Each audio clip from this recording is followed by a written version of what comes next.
اب نئے مضمون کا آغاز ہوتا ہے جس کا عنوان ہے حکایت در تقریر آن کا صبر در رنج کار سہل ترا از صبر در فراق یار او محنت او باشد، یعنی اس بیان میں حکایت کے رنج پر صبر کر لینا دوست کے فراق پر صبر کرنے اور اس کی مشقت سے زیادہ آسان ہے۔ ایک عورت نے اپنے شوہر سے کہا، خبردار اے شخص جس نے یکبارگی مروت کو لپیٹ دیا ہے، تو کیوں میری خبرگیری نہیں کرتا ہے؟ تو مجھے ذلت میں کب تک رکھے گا؟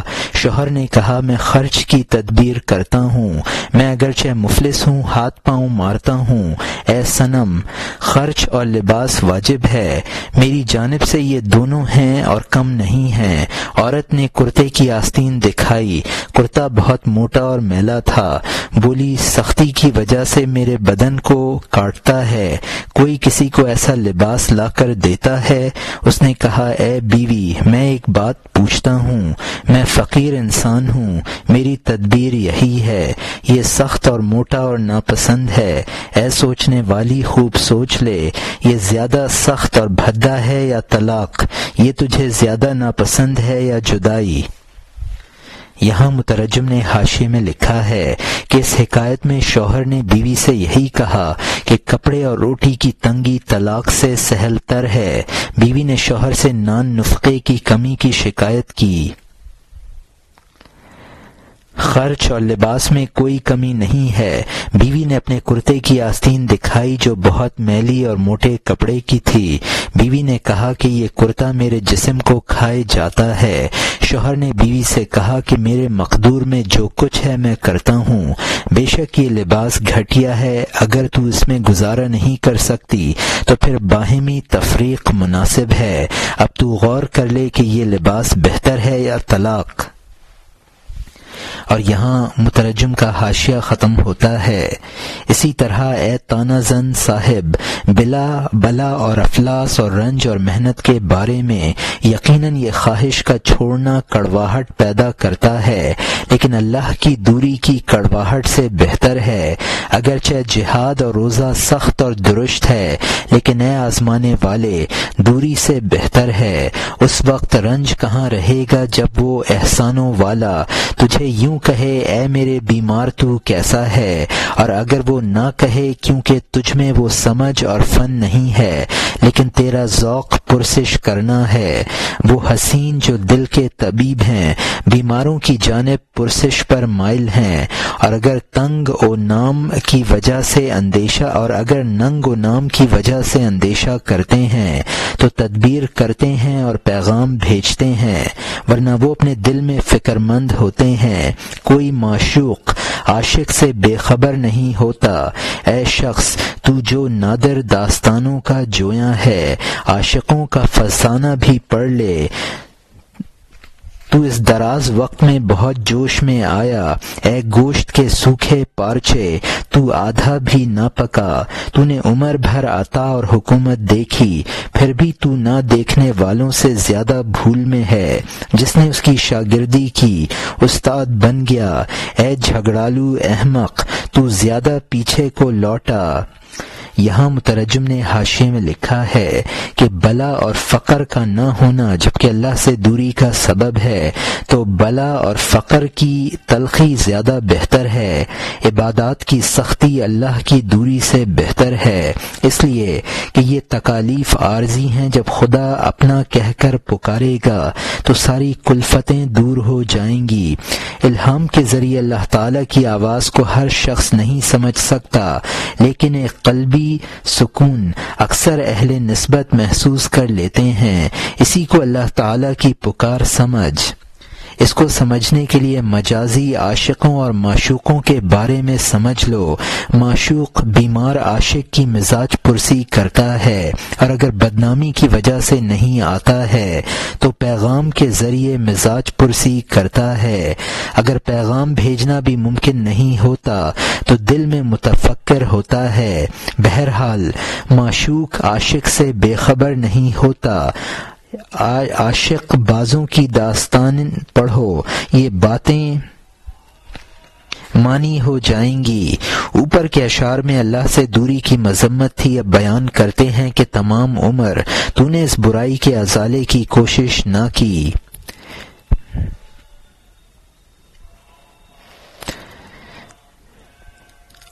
اگرچہ ان چیزوں سے تنبیہ حاصل کر لیتا تو استاد بن جاتا، اور یہاں حاشیہ ختم ہوتا ہے۔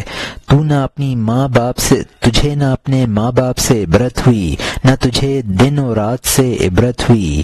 یہاں مترجم نے حاشیے میں لکھا ہے کہ اپنے ماں باپ سے ہی عبرت حاصل کر کہ وہ آج کہاں ہیں، اس مثال سے اپنی اصلاح نہ کرنے پر شرم دلاتے ہیں، اور یہاں حاشیہ ختم ہوتا ہے۔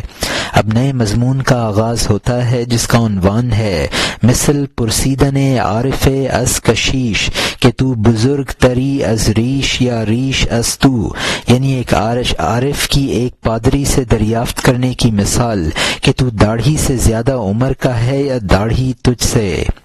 اس بوڑھے پادری سے ایک عارف نے دریافت کیا کہ اے صاحب تم زیادہ عمر کے ہو یا داڑھی؟ اس نے کہا نہیں، میں اس سے پہلے پیدا ہوا ہوں، میں نے دنیا کو بے داڑھی کا ہوتے ہوئے بہت دیکھا ہے۔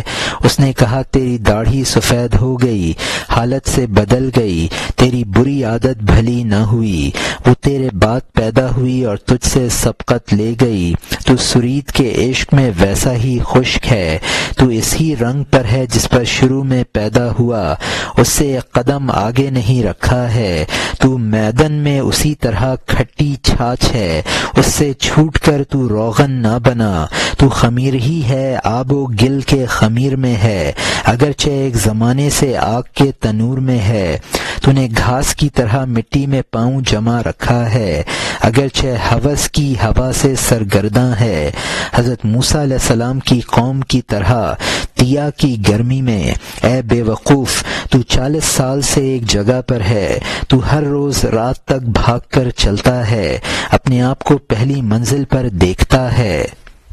یہاں مترجم نے حاشیے میں لکھا ہے کہ اس مثال سے اپنی اصلاح نہ کرنے پر شرم دلاتے ہیں۔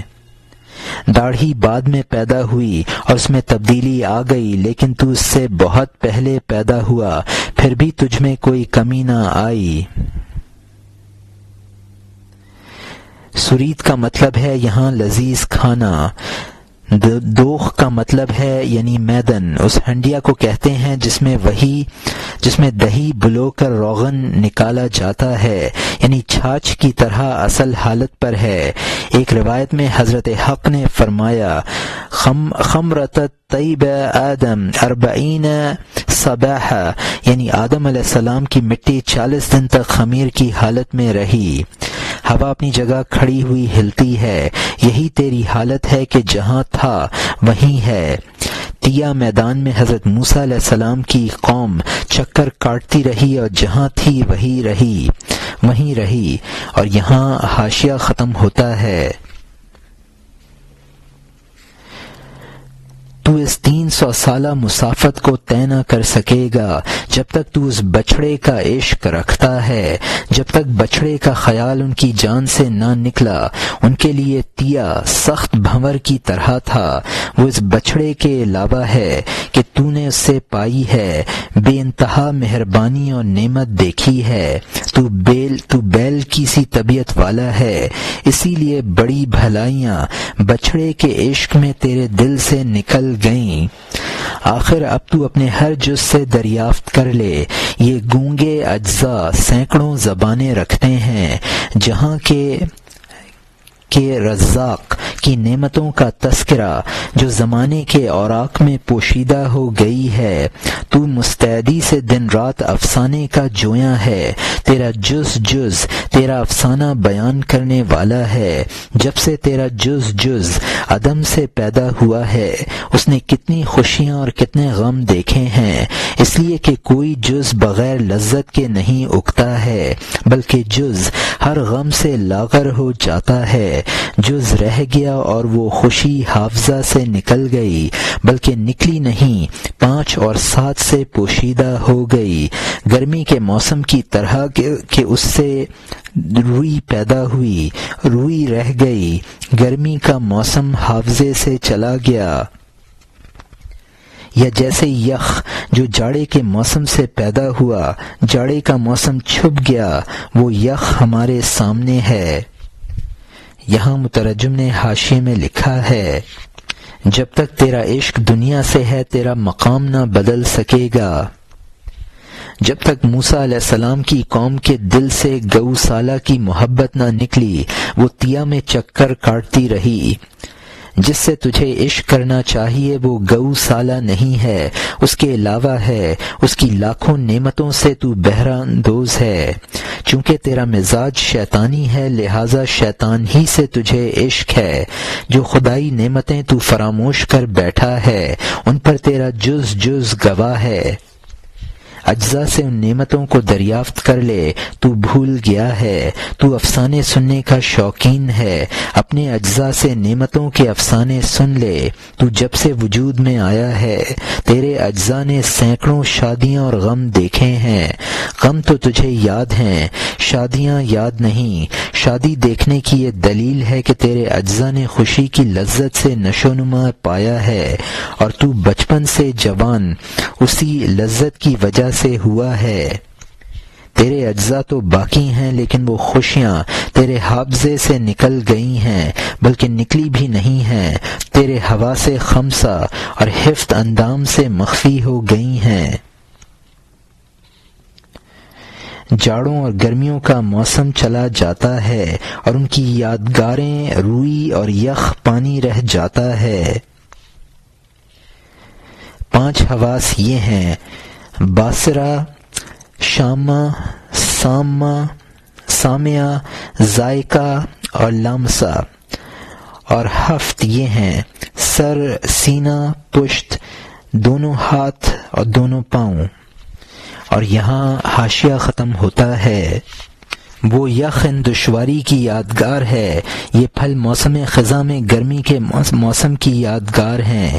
اے نوجوان، اسی طرح تیرا ہر جز تیرے جسم میں ایک نعمت کا افسانہ گو ہے، جیسی کہ وہ عورت جس کی 20 اولادیں ہوں، ہر ایک اچھی حالت کی ناقل ہو، بغیر مستی اور مذاق کے حمل نہیں ٹھہرتا، بغیر بہار کب جنتا ہے، حمل والے اور ان کے بغل میں بچے بہار کے ساتھ عشق بازی کی دلیل ہیں۔ ہر درخت بچوں کو دودھ پلانے میں شاہ جہاں سے حضرت مریم علیہ السلام کی طرح حمل والا ہے۔ اگرچہ آگ پانی میں پوشیدہ ہو گئی، لاکھوں جھاگ اس پر جوش مارنے لگے۔ اگرچہ آگ بہت مخفی طور پر اٹھ رہی ہے، جھاگ 10 انگلیوں سے اشارہ کر رہا ہے۔ اسی طرح وصال کے مستون کے اجزاء حال اور قال کے پیکروں سے حمل والے ہیں۔ حال کے حسن میں منہ کھلا رہ گیا، دنیا کے نقش سے آنکھ غیر حاضر ہو گئی۔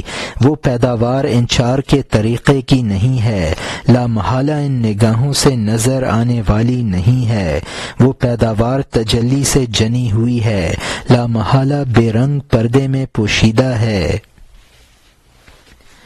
یہاں مترجم نے حاشیے میں لکھا ہے، اسی طرح اللہ تعالیٰ کی پہلی نعمتیں ختم ہو جاتی ہیں اور ان کی یادگار یعنی جسم کا جز باقی رہ جاتا ہے، جمع کی لذت ختم ہو جاتی ہے اور اس کی نشانی یعنی اولاد باقی رہتی ہے۔ استقرار حمل اس وقت ہوتا ہے جب کہ زوجین میں مستی اور ہنسی مذاق ہو۔ جب تک موسم بہار کی مستی نہیں آتی، چمن میں پھول نہیں کھلتا، درختوں کا پھلنا اور پھولنا اس کی دلیل ہے کہ ان درختوں نے موسم بہار سے عشق بازی کی ہے۔ حضرت حق کے حکم سے ہر درخت اسی طرح حاملہ بنتا ہے جس طرح حضرت مریم علیہ السلام بنی تھیں۔ پانی میں آگ کی گرمی نظر نہیں آتی لیکن اس کے آثار بلبلے نظر آتے ہیں اور وہ گرمی کے وجود پر دلالت کرتے ہیں۔ جس طرح ان چیزوں میں مؤثر پوشیدہ ہے اور ظاہری آثار اس پر دلالت کرتے ہیں، اسی طرح جو لوگ وصال حق سے مست ہیں ان کے اجزاء میں حال و قال مخفی ہے اور ان مستوں کے اجزاء ان پر دلالت کرتے ہیں۔ حال وہ کیفیت ہے جو مشاہدہ حق سے انسان پر طاری ہوتی ہے۔ قال سے مراد بھی وہ مضامین اور کلام نفسی ہے جو مشاہدہ حق سے پیدا ہوتا ہے۔ جب انسان پر حال طاری ہوتا ہے تو حیرانی میں منہ کھلا رہ جاتا ہے اور آنکھ دنیا کے نقش نہیں دیکھ پاتی ہے۔ وہ حال و قال عنصری نہیں ہے، لہذا عنصری آنکھیں ان کو نہیں دیکھ سکتی ہیں۔ وہ تجلی رب کی پیداوار ہے، لہذا بے رنگی کے پردے میں مخفی ہے۔ اور یہاں حاشیہ ختم ہوتا ہے۔ ہم نے جنا ہوا کہہ دیا اور جننے کی حقیقت نہیں ہے، یہ عبارت سوائے رہنمائی کے نہیں ہے۔ خبردار چپ ہو جا جب تک کہ شاہ کہے کہ کہہ، پھول کی اس جنس کے ساتھ بلبل پن نہ جنا۔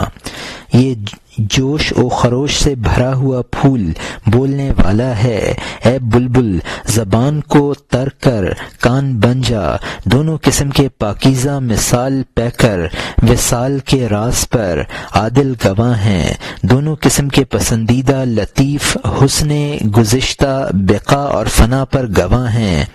جیسا کہ یخ جدید موسم گرما میں ہر وقت جاڑوں کا ذکر کرتا ہے، سخت سرد ہواؤں کا ذکر جو ان دنوں اور سخت دنوں میں تھیں، اس میوے کی طرح جو کہ جاڑوں کے موسم میں ضیاء صبا کے لطف کا قصہ بیان کرتا ہے، سورج کی مسکراہٹوں کے زمانے کا قصہ، چمن کی دلہنوں کو چھونے اور ملنے کا قصہ حال چلا گیا اور تیرا جز یادگار رہ گیا، یا اس سے پوچھ لے یا خود یاد کر لے۔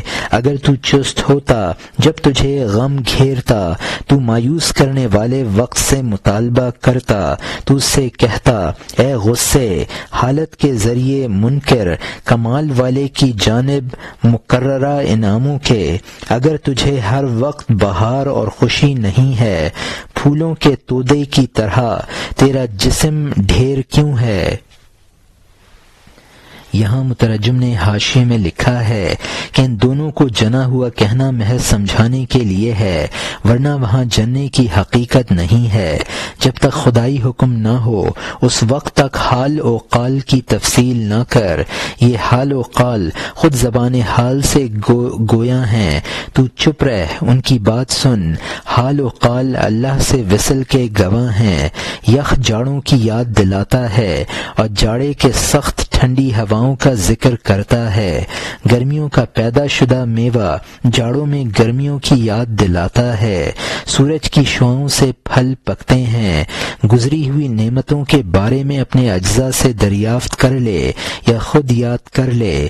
جب تجھے مصائب گھیریں اور ان کی وجہ سے تجھ پر غم و غصہ طاری ہو، تو اس غصے سے یہ دریافت کر کہ اگر تو ان نعمتوں کا منکر ہے تو پھر بتا کہ تیرے جسم نے نشو و نما کیسے پایا۔ اور یہاں حاشیہ ختم ہوتا ہے۔ جسم پھولوں کا ڈھیر، تیری فکر گلاب کی طرح، گلاب گل کا منکر ہوا یہ تعجب ہے۔ بندر خصلت ناسپاس لوگوں سے گھاس بھی دریغ ہے، نبی خصلت لوگوں پر سورج اور ابر نثار ہے۔ جھگڑنا اور کفر بندر کا قانون ہے اور شکر و سپاس نبی کا راستہ ہے۔ بندہ خصلت لوگوں کے ساتھ پردہ دری نے کیا کیا، نبی خصال لوگوں کے ساتھ عبادات نے کیا کیا۔ عمارتوں میں کتے ہیں اور کٹ کھنے کتے، ویرانوں میں عزت اور نور کا خزانہ ہے۔ اگر یہ طلوع یعنی سورج گرہن میں نہ ہوتا تو اتنے فلاسفر راہ گم نہ کرتے۔ ذہین اور عقل مند باریک بینوں نے بے وقوفی کا داغ ناک پر دیکھ لیا۔ یہاں مترجم نے حاشیے میں لکھا ہے کہ جسم پھولوں کا ڈھیر ہے اور فکر اس کا غرق ہے۔ یہ تعجب کی بات ہے کہ عرق گلاب کا انکار کرے، کفران کی برائی اور شکر اور منکر کی تعریف ہے۔ خدا کرے ناسپاس لوگ گھاس کے تنکے تک سے محروم ہوں اور شکر گزاروں پر علوی چیزیں نثار ہو جائیں۔ ناسپاسی بندوں کی خصلت ہے اور شکر گزاری انبیاء کا طریقہ ہے۔ نا شکر گزار دنیا میں بھی رسوا ہوئے اور آخرت میں بھی شکر گزاروں کے مراتب بلند ہوئے۔ جو تن پرور ہیں وہ کتے بلکہ کٹ کھنے کتے ہیں، اور جن لوگوں نے مجاہدات میں بدن کو ویران کیا ہے ان کی روحیں نور اور عزت کا خزانہ ہیں۔ اگر یہ خزانے چھپے ہوئے نہ ہوتے تو فلاسفر گمراہ نہ ہوتے۔ اس کو سمجھنے کے لیے عقل دین کی ضرورت ہے۔ جو محض عقل دنیاوی رکھتے ہیں ان کی بے وقوفی نمایاں ہو گئی۔ اور یہاں حاشیہ ختم ہوتا ہے۔ اب نئے مضمون کا آغاز ہوتا ہے جس کا عنوان ہے قصہ فقیر روزی طلب بے واسطہ کسب و رنج، یعنی اس فقیر کا قصہ جو بغیر کمائی اور مشقت کے روزی طلب کرتا تھا۔ ایک بیچارہ مفلس درد سے جس نے بے سر و سامانی کی وجہ سے ہزاروں تکالیف برداشت کی تھیں، نماز اور دعا میں خوشامد کرتا کہ اے خداوند اور گلہ کے محافظ، تو نے مجھے بغیر مشقت کے پیدا کیا، اس دنیا سے بغیر ہنر کے مجھے روزی عطا کی، تو نے مجھے سر کی ڈبیا میں 5 موتی عطا کیے، دوسرے 5 حواس باطنی بھی، تیری عطا لا تعداد اور بے شمار ہے، میں اس کے بیان سے عاجز اور شرمندہ ہوں۔ یہاں مترجم نے حاشیے میں لکھا ہے کہ اس قصے سے بھی عقل دنیاوی کی بے وقوفیاں واضح کی ہیں، یعنی درد سے نماز اور دعا میں عاجزی کرتا تھا۔ انسان کی پیدائش میں انسان کے کسب کا کوئی دخل نہیں ہے، لہٰذا اسی طرح مجھے دنیا میں زندہ باقی رکھا اور بغیر کسب کے روزی عنایت کر۔ اور یہاں حاشیہ ختم ہوتا ہے۔ جبکہ میرے پیدا کرنے میں تو تنہا ہے، میری رزق رسانی کے کام کو آسان کر دے۔ اس کی جانب سے یہ دعا سالوں بہت ہوئی، بالآخر اس کی عاجزی کارآمد ہو گئی۔ اس شخص کی طرح جو حلال روزی خدا سے بغیر کمائے اور تھکن کے چاہتا تھا، بالآخر نیک بختی اس کے پاس بیل لے آئی۔ حضرت داؤد علیہ السلام کے زمانے میں جو خدائی انصاف والے تھے، اس دردمند نے بھی عاجزیاں دکھائیں، یہ بھی قبولیت کے میدان سے گیند جیت لے گیا۔ کبھی دعا کے دوران بدظن ہو جاتا، نتیجہ اور جزا کی تاخیر کی وجہ سے، پھر خداوند کریم کی امید دلانا، اس کے دل کو خوشخبری دینے والا اور ذمہ دار بن جانا۔ جب محنت میں تھکن کی وجہ سے نا امید ہوتا، اللہ تعالی کی جانب سے سننا آ جاتا، خدا پست کرنے والا اور بلند کرنے والا ہے، ان دو کے بغیر کوئی کام نہیں بنتا۔ زمین کی پستی اور آسمان کی بلندی کو دیکھ اے فلاں، ان دو کے بغیر اس کی گردش نہیں ہے۔ اس زمین کی پستی اور بلندی دوسرے قسم کی بھی ہے، نصف سال شور اور نصف سال سبز و تر ہے۔ پر مصائب زمانے کی پستی اور بلندی دوسری قسم کی ہے، آدھا دن ہے اور آدھا رات ہے۔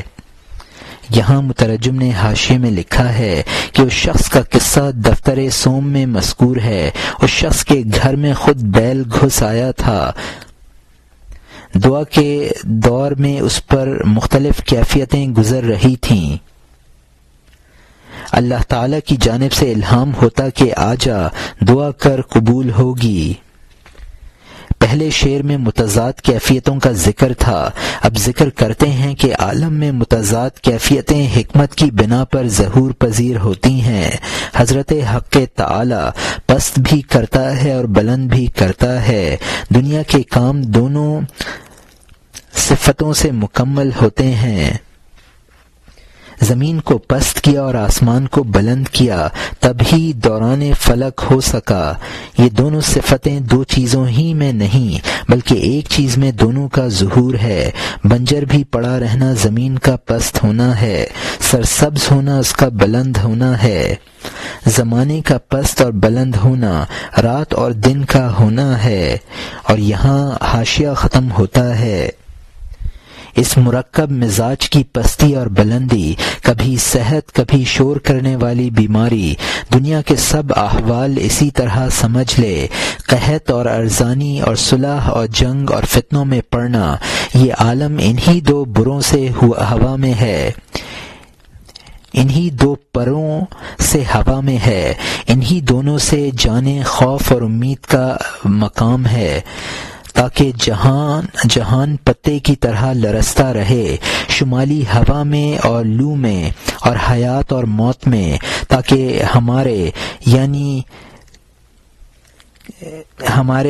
ہمارے عیسیٰ کا یک رنگی مٹکا 100 رنگ والے مٹکے کے نرخ کو سستا کر دے، کیونکہ وہ جہاں نمک کی کان کی طرح ہے، جو وہاں گیا وہ بے رنگ ہو گیا۔ مٹی کو دیکھ، رنگا رنگ مخلوق کو قبروں میں ایک رنگ کر دیتی ہے۔ یہ ظاہری جسموں کا کان نمک ہے، باطنی چیزوں کی کان نمک دوسری ہے۔ باطنی اشیاء کی کان نمک باطنی ہے، ازل سے ابد تک تازگی میں ہے۔ اس تازگی کی کہنگی ضد ہے، وہ تازگی بغیر ضد اور بغیر مقابل اور عدد کے ہے، جیسا کہ مصطفیٰ صلی اللہ علیہ وسلم کے نور کی سیقل سے لاکھوں قسم کی تاریکیاں روشن بنی۔ یہودی اور مشرک اور نصرانی اور مجوسی اس بزرگ کے ذریعے سب یک رنگ ہوئے۔ یہاں مترجم نے حاشیے میں لکھا ہے کہ انسانی مزاج کی پستی اور بلندی اس کی بیماری اور صحت ہے۔ دنیا کے احوال کو اسی طرح سمجھ لو، قحط بھی ہے اور ارزانی بھی، صلح بھی ہے اور جنگ و فتنہ میں مبتلا ہونا بھی ہے۔ عالم کا بقا انہی متضاد کیفیتوں سے ہے، اور جانوں میں امید و بیم انہی کی وجہ سے ہے۔ امید و بیم کی وجہ سے دنیا لرزتی رہتی ہے اور اس پر مختلف کیفیتیں طاری ہوتی ہیں۔ دنیا میں متضاد کیفیتیں اس لیے پیدا کی گئی ہیں تاکہ عالم آخرت کی قدر ہو کہ وہاں راحت ہی راحت ہے، مصائب نہیں ہے۔ اس سے مراد حضرت حق تعالی ہے۔ نمک کی کان میں جو چیز پہنچ جاتی ہے وہ نمک ہی بن جاتی ہے۔ آخرت کی ابتدا ہے، وہاں پہنچ کر بھی یک رنگی نئے رنگی ختم ہو جاتی ہے۔ قبر جسموں کے لیے نمک کی کان ہے، ارواح کا نمکسار عالم آخرت ہے۔ عالم آخرت میں نیا پر تنا نہیں ہے، بلکہ وہاں ہر چیز نئی ہے، کیونکہ نئے پر کے بعد پرانا ہونا بے رنگی ہے۔ دنیا میں نئے پن کے بعد کہنگی آ جاتی ہے۔ عالم آخرت کی یک رنگی اسی طرح کی ہوگی جیسے کہ حضور صلی اللہ علیہ وسلم کے نور سے مختلف قسم کے کفر کی تاریکیاں ایک قسم کے نور میں تبدیل ہو گئیں۔ اور یہاں حاشیہ ختم ہوتا ہے۔ لاکھوں چھوٹے اور بڑے سائے اس مانوی سورج کی روشنی میں ایک ہو گئے، نہ درازی رہی اور نہ کوتاہی نہ چوڑا پن۔ قسم قسم کے سائے سورج میں رہن ہو گئے، لیکن وہ یک رنگی جو محشر میں ہے بد پر اور نیک پر واضح اور ظاہر ہے، کیونکہ مخفی چیزیں اس عالم میں ظاہر بن جائیں گی۔ ہماری صورتیں عادت کے مطابق ہو جائیں گی۔ اس وقت فکر خطوں کی تحریر بن جائے گا، یہ اثر کپڑوں کا ابرا بن جائے گا۔ اس وقت راز چتکبرے بیل کی طرح ہیں، گویائی کا تکلا مذہب میں 100 رنگ کاٹنے والا ہے۔ صد رنگی اور صد دلی کا وقت ہے، یک رنگ عالم کب ظاہر ہوگا؟ حبشی کا زمانہ ہے اور رومی پوشیدہ ہو گیا ہے، یہ رات ہے اور سورج قید میں ہے۔ بھیڑیے کا زمانہ ہے اور یوسف کنویں میں ہے، قبطی کا دورہ ہے اور فرعون بادشاہ ہے، تاکہ بے روک ٹوک رزق اور بیہودہ ہنسی چند روز ان کتوں کا حصہ بنے۔ کچھار میں شیر منتظر ہیں تاکہ آ جاؤ کا حکم پھیل جائے۔ تو چراگاہ سے وہ شیر باہر آئیں گے۔ اللہ بغیر پردے کے حجاب آمد و خرچ کر دے گا۔ انسان کا جوہر بر و بحر پر قبضہ کر لے گا۔ چتکبرے بیل قربانی کے دن ذبح ہوں گے۔ یہاں مترجم نے حاشیے میں لکھا ہے کہ ان کفروں کا تفاوت ختم ہو گیا، عالم آخرت کی یکرنگی پوشیدہ ہے، لیکن محشر کی یکرنگی سب پر ظاہر ہو جائے گی۔ وہاں پر معنوی چیز ظاہری صورت اختیار کر لے گی، وہاں پہنچ کر استر جو اندر کی چیز ہے ابرا بن جائے گا جو ظاہر ہے۔ اخروی باتیں اس دنیا میں چتکبرے جانور کی طرح ہیں کہ اس میں مختلف رنگ ہوتے ہیں۔ انہی اخروی باتوں کے بارے میں مختلف قسم کے خیالات ہیں، اور مذہبی باتوں میں زبان کا تکلا مختلف رنگ کا دھاگا کاٹ رہا ہے۔ اس دنیا میں حقائق پر پردہ ہے، باطل غالب اور حق مغلوب ہے۔ یہ خفا اس لیے ہے کہ اہل باطل بھی کچھ دن مزے اڑا لیں۔ حقائق مخفی ہیں اور ظاہر ہونے کے حکم کے منتظر ہیں، پھر حق کا غلبہ ہو جائے گا اور باطل فنا ہو جائے گا۔ قیامت کا دن عید کا دن ہوگا جس میں مومن خوشی منائیں گے اور کفار ہلاک ہوں گے۔ اور یہاں حاشیہ ختم ہوتا ہے۔ خوفناک قیامت کا قربانی کا دن ہے، مومنوں کی عید اور بیلوں کی ہلاکت ہے۔ پانی کے سب پرند اس قربانی کے دن سمندر پر کشتیوں کی طرح رواں ہوں گے، تاکہ یہلک من ہلک عن بینہ، تاکہ تبخو من نجا واستیقنا، یعنی تاکہ جو ہلاک ہوں وہ گواہوں کے ذریعے ہلاک ہوں، تاکہ نجات پائے جو نجات پائے اس حال میں کہ اس دن کا یقین ہو، تاکہ باز بادشاہ کی جانب روانہ ہوں، تاکہ کوے قبرستان کی جانب جائیں، کیونکہ ہڈیاں اور گوبر کے اجزاء روٹی کی طرح دنیا میں کووں کی غذا بنے ہیں۔ کہاں دانائی کی شکر، کہاں کوا، کہاں گوبر کا کیڑا، کہاں چمن۔ بدل مرد کا نفس جہاد کے لائق نہیں ہے۔ خود اور مشک، عود اور مشک گدھے کے مقد کے مناسب نہیں ہے۔ جبکہ زنانوں کو جہاد کا موقع نہیں تو جہاد اکبر کا کیا موقع ہے، سوائے نادر کے عورت کے جسم میں کوئی بہادر پوشیدہ ہو، حضرت مریم علیہ السلام کی طرح۔ جیسے کہ مردوں کے جسم میں عورتیں پوشیدہ ہیں اور وہ قلبی کمزوری کی وجہ سے عاجز ہیں، وہ اس عالم میں مادہ کی صورت میں ہوگا جس نے مردانگی پر آمادگی نہ دیکھی ہو۔ وہ انصاف کا دن ہے اور انصاف اور عطا مناسب ہیں۔ جوتا پاؤں کی ملکیت اور ٹوپی سر کی ملکیت ہے، تاکہ ہر طالب مطلوب تک پہنچ جائے، تاکہ ہر غروب ہونے والا اپنے غروب کو پہنچ جائے۔ یہاں مترجم نے حاشیے میں لکھا ہے کہ مومنوں کی مثال دریائی پرندوں کی سی ہوگی جو سمندر کی سطح پر تیریں گے، وہ پل صراط پر آرام سے گزر جائیں گے۔ حقائق اس لیے واضح کیے جائیں گے کہ نجات اور ہلاکت پورے ثبوت کے ساتھ ہو۔ ان کووں کی جو غذا دنیا میں تھی وہی آخرت میں ہوگی۔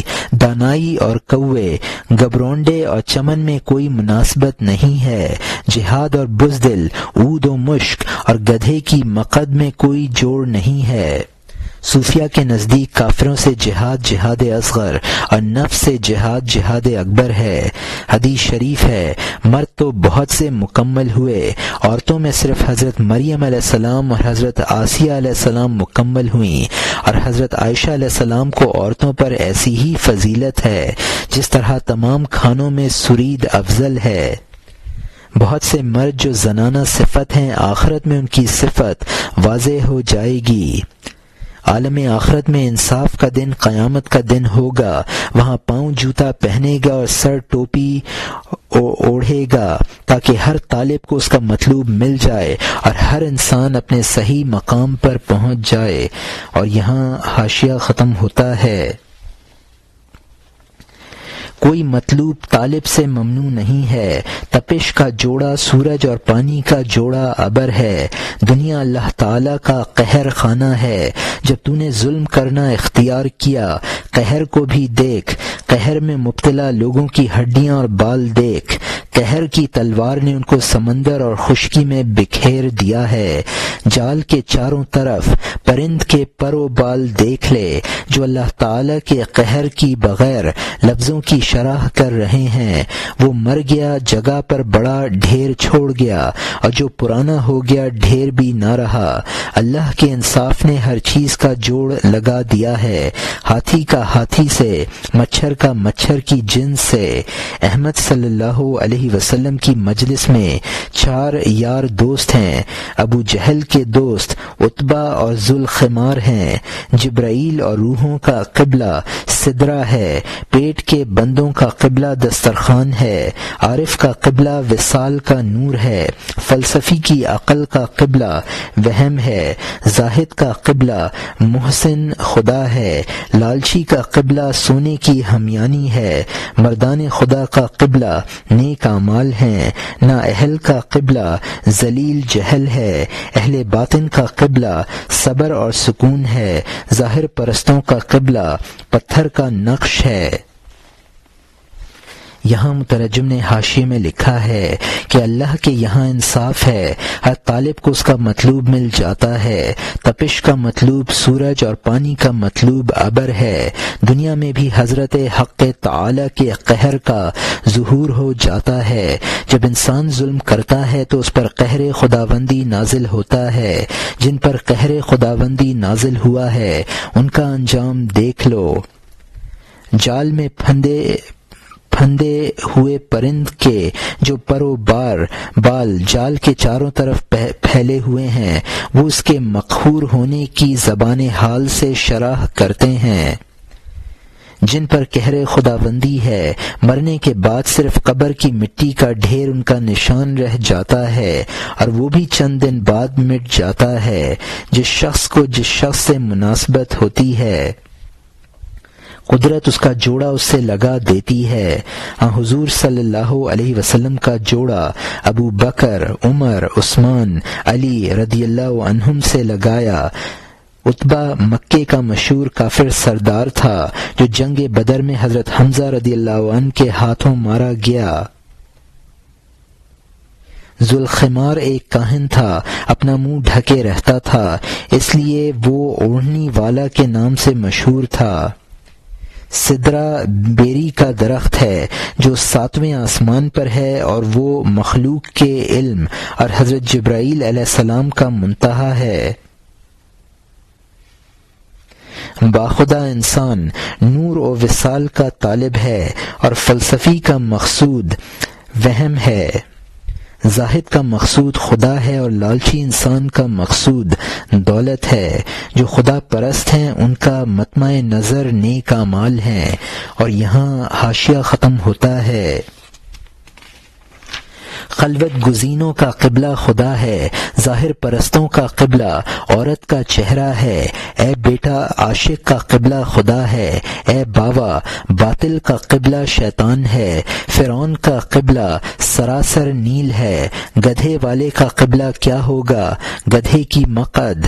اسی طرح نئے اور پرانے کو شمار کر لے، اور اگر تو تنگ دل ہے جا اپنا کام کر۔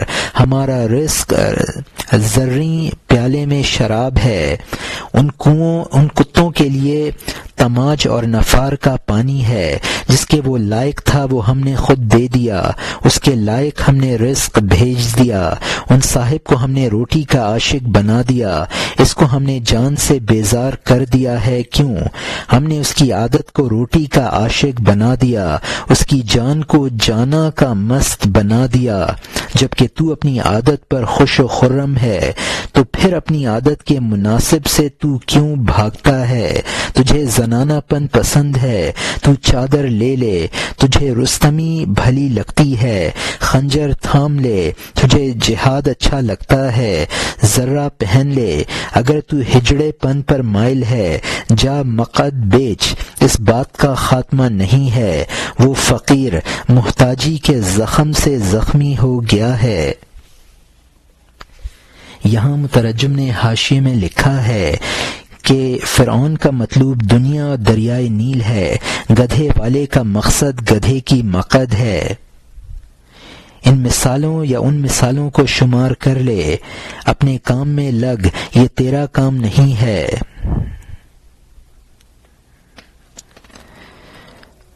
آتش تماج یعنی جو تماج یعنی ایک ترش پھل سے تیار کیا جاتا ہے، اس سے مراد دنیاوی لذتیں ہیں۔ ایک کو روٹی کا عاشق بنایا ہے اور ایک کو جان سے بھی بے نیاز بنایا ہے۔ اس کی وجہ یہ ہے کہ ایک کی باطنی سرشت کو چونکہ اس میں اس کے آثار تھے روٹی کا عاشق کر دیا، اور دوسرے کو خدائی مست بنا دیا چونکہ اس میں اس کے آثار تھے۔ جب انسان اپنی بری عادتوں پر خوش ہے اور وہی جزا کا سبب ہیں تو اس کے مناسب جزا ہے، اس سے کیوں گریز کرتا ہے؟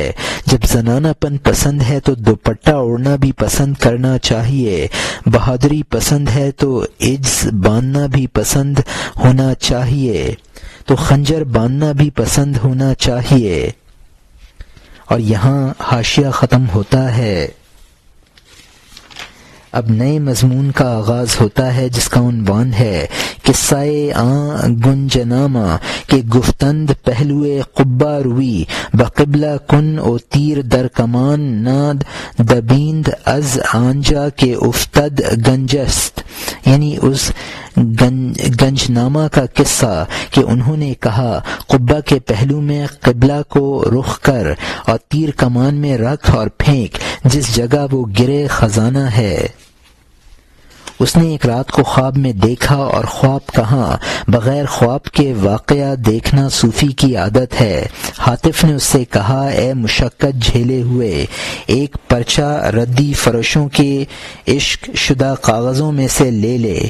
چپکے سے اپنے پڑوسی ردی فروش کے کاغذ کے ٹکڑوں کی جانب تو ہاتھ بڑھا، ایک ایسی شکل کا پرچہ جس کا رنگ ایسا ہے، اے غمگین، پھر اس کو تنہائی میں پڑھنا۔ اے بیٹا، جب تو اس کو ردی فروش سے اڑا لے تو مجمع اور شور و شر سے باہر نکل جا، تو تنہائی میں اس کو خود پڑھ، خبردار اس کے پڑھنے میں شرکت کی جستجو نہ کرنا، اور اگر وہ ظاہر بھی ہو جائے تو بھی غمگین نہ ہونا، کیونکہ اس میں تیرے سوا کوئی اور آدھا بھی نہیں حاصل کر سکتا، اور اگر اس میں دیر لگے خبردار، تو اس وقت اپنا درد لا تقنطو رکھنا، اپنا ورد لا تقنطو رکھنا۔ یہ کہا اور اس خوشخبری دینے والے نے اپنا ہاتھ اس کے دل پر رکھ دیا کہ جا محنت کر۔ جب وہ جوان غیب سے ہوش میں آیا، خوشی سے دنیا میں نہ سماتا تھا۔ یہاں مترجم نے حاشیے میں لکھا ہے اس درویش کو حاطف نے کہا کہ ردی فروش کے یہاں ایک پرچہ ہے، وہ لے لے۔ اس نے وہ پرچہ لے لیا تو اس میں لکھا تھا کہ فلاں قبہ کے پاس جا کر تیر چلا، جہاں وہ تیر گرے اس جگہ خزانہ مدفون ہے، وہ نکال لینا۔ اس نوجوان نے خواب میں دیکھا، پھر خود مولانا رحمۃ اللہ علیہ فرماتے ہیں خواب کی حالت نہ تھی بلکہ جس حالت میں اس نے دیکھا وہ نیند اور بیداری کی درمیانی ایک کیفیت تھی۔ اسی کو اصطلاح میں واقعہ کہا جاتا ہے جو صوفیوں کو پیش آتا رہتا ہے۔ غیب سے آواز دینے والے کو حاطف کہتے ہیں۔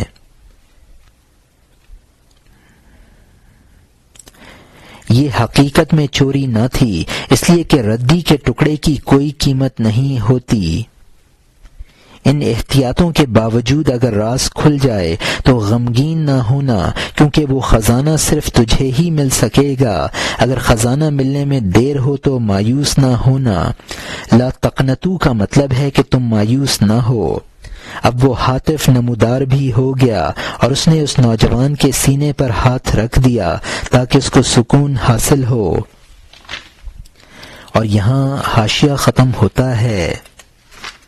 دھڑکن سے اس کا پتا پھٹ جاتا اگر خدا کی نرمی اور حفاظت اور مہربانی نہ ہوتی۔ ایک خوشی یہ کہ 700 پردوں کے پیچھے سے اس کے کان نے اللہ تعالیٰ کی جانب سے جواب سنا۔ جب اس کے سننے کی حس پردوں سے بڑھ گئی وہ سربلند ہو گیا اور آسمان سے بڑھ گیا۔ اس کے سننے کی حس جب پردوں سے گزر گئی خود پسندی سے وہ اپنی سربلندی کو آسمان پر لے گیا۔ کب ہوگا کہ اس کی آنکھ کی حس عزت حاصل کرنے میں ان غیب کے پردوں سے بھی گزر جائے۔ جب اس کے حواس پردوں سے گزر جائیں تو اس کو پے در پے دیدار اور خطاب حاصل ہوگا۔ جب حبش کا لشکر روم والوں سے چھپ گیا، سورج نے تلوار چلا دی اور علوم پیدا ہو گئے۔ ایک یہ خوشی کے سوال سے خلاصی ہو گئی، اس کو وہ خاص خزانہ حاصل ہو جائے گا۔ ایک یہ خوشی کہ اس کی دعا رد نہ ہوئی، بالآخر اس کو قبولیت حاصل ہو گئی۔ وہ ردی فروش کی دکان پر آیا، اس کی مشقی کاغذوں پر ادھر ادھر ہاتھ مارتا تھا۔ بہت جلد وہ لکھا ہوا کاغذ اس کی آنکھوں کے سامنے آ گیا، ان علامتوں کے ساتھ جو حاطف نے بتائی تھیں۔ اس نے بغل میں دبا لیا، کہا جناب خیریت سے رہیں، اے استاد میں ابھی واپس آتا ہوں۔ یہاں مترجم نے حاشیے میں لکھا ہے کہ اس قدر خوش تھا کہ دھڑکن سے پتا پھٹ جاتا اگر اللہ تعالیٰ اس کی حفاظت نہ فرماتا۔ اس کی خوشی کی بہت سی وجہیں تھیں۔ ایک تو یہ کہ اللہ تعالیٰ نے اس کو دعا کا جواب دیا۔ 700 بعض نسخوں میں 900 ہے، یعنی پردوں کی کثرت مراد ہے۔ جس طرح اس کی قوت سماعت حجابات سے گزر کر سامع بن گئی، اسی طرح یہ کب ہوگا کہ اس کے چشم دل حجابات سے گزر جائے اور اس کو قلبی مشاہدہ کا حق حاصل ہو جائے۔ جب سالک کی قوت سامعہ اور باصرہ حجابات کو طے کر جاتی ہے تو پھر اس کو مسلسل اللہ تعالیٰ کی دید اور کلام حاصل ہونے لگتا ہے۔ اب سالک کی ایک تیسری کیفیت کا ذکر ہے کہ اس کے قلب پر واردات ہونے لگتی ہے، اس کو علوم و معارف لدنی حاصل ہونے لگتے ہیں۔ اب وجود حقیقی فنا کی تلوار چلا دیتا ہے اور یہ فانی ہو کر بقا باللہ حاصل کر لیتا ہے اور حضرت حق کی صفت علمیہ سے مستفید ہونے لگتا ہے۔ خوشی کی دوسری وجہ یہ تھی کہ اب اس کو خزانہ مل جائے گا۔ خوشی کی تیسری وجہ یہ تھی کہ اس کی دعا مقبول ہو گئی۔ حاطف کی آواز سننے کے بعد وہ پڑوسی ردی فروش کے یہاں گیا اور اس نے وہ پرچہ تلاش کیا اور وہ اس کو مل گیا۔ اس وقت کام ہے، میں جا رہا ہوں، پھر فوراً واپس آ جاؤں گا۔ اور یہاں حاشیہ ختم ہوتا ہے۔ وہ تنہائی کے گوشے میں گیا اور اس کو پڑھا اور حیرانی سے سرگشتہ اور ششدر رہ گیا کہ اس طرح سے بے بہا گنج نامہ مشقی کاغذوں میں کیسے پڑا رہ گیا۔ پھر اس کے دل میں یہ خیال پیدا ہوا کہ خدا ہر چیز کا نگہبان ہے، نگہبان اپنی حفاظت میں کب موقع دیتا ہے کہ کوئی آدمی کوئی چیز خواہ مخواہ اڑا لے۔ اگر جنگل سونے اور نقد سے بھر جائے، اللہ تعالیٰ کی مرضی کے بغیر ایک جو نہیں لیا جا سکتا۔ اگر تو 100 کتابیں بغیر وقفے کے پڑھ جائے، تقدیر کے بغیر تجھے ایک نقطہ یاد نہ رہے گا۔ اگر تو خدمت کرے اور ایک کتاب بھی نہ پڑھے تو گریباں میں سے نادر علوم حاصل کر لے گا۔ حضرت موسیٰ علیہ السلام کا ہاتھ گریبان میں سے نور افشاں ہو گیا جو آسمان کے چاند سے بڑھ گیا کہ تو جس چیز کی پرہیبت آسمان میں تلاش کرتا تھا، اے موسیٰ وہ گریبان میں سے نمودار ہو گئی ہے، تاکہ تجھے معلوم ہو جائے کہ بلند آسمان انسان کے علوم کا عکس ہیں۔ کیا نہیں ہے کہ خداوند تعالی کے دست قدرت نے دونوں جہاں سے پہلے عقل پیدا فرمائی؟ کیا نہیں ہے کہ خداوند تعالی کے دست قدرت نے دونوں جہاں سے پہلے عقل پیدا فرمائی؟ یہ بات بہت واضح اور مخفی ہے، کیونکہ عنقا کی محرم مکھی نہیں ہے۔ اے بیٹا پھر قصے کی جانب واپس آ جا، خزانہ اور فقیر کا قصہ ختم کر۔ یہاں مترجم نے حاشیے میں لکھا ہے کہ اس قدر قیمتی پرچہ کہ اس کی قیمت کا اندازہ نہ لگایا جا سکے ردی کاغذوں میں کیسے پڑا رہ گیا۔ پھر اس کے دل میں خیال آیا کہ جب اللہ کسی چیز کا محافظ ہو تو غیر مستحق اس کو کہاں لے جا سکتا ہے۔ یہ پرچہ تو چھپا ہوا تھا، اگر بیابان سونے سے بھرا ہوا ہو جو سب کو نظر آئے تب بھی خدا کی مرضی کے بغیر اس میں سے ایک دمڑی بھی نہیں لے سکتا۔ اسباب میں بھی تاثیر خدا ہی پیدا فرماتا ہے، ورنہ سبب بیکار ہے۔ اللہ تعالی بغیر حساب کے بھی مسبب کو پیدا فرما دیتا ہے۔ حضرت موسیٰ علیہ السلام کا ہاتھ گریبان میں ڈالنے سے چمکنے لگا تھا۔ ان کو یہ دکھا دیا گیا کہ جس نور کو تم آسمان سے طلب کر رہے تھے وہ تمہارے گریبان میں بھی موجود ہے۔ حضرت موسیٰ علیہ السلام کو گریبان میں سے نور عطا کرنے میں یہ تنبیہ بھی مقصود تھی کہ بلند آسمان بھی انسان کی قوت مدرکہ عقل کامل کا عکس یعنی تابع ہے۔ اس سے انسان کی آسمانوں پر افضلیت ثابت ہوتی ہے۔ بعض احادیث میں ہے اول ما خلق اللہ العقل، یعنی سب سے پہلے اللہ تعالی نے عقل کو پیدا کیا۔ عقل سے مراد عقل کامل ہے جو معرفت الہی کا ذریعہ ہے۔ عقل کامل کی افضلیت جس قدر سمعی ہے وہ تو ظاہر ہے، اور اس کا کشفی حصہ اہل قال کی سمجھ سے باہر ہے، کیونکہ اس کی اور اہل قال کی سمجھ کی مثال عنقا اور مکھی کی ہے۔ اور یہاں حاشیہ ختم ہوتا ہے۔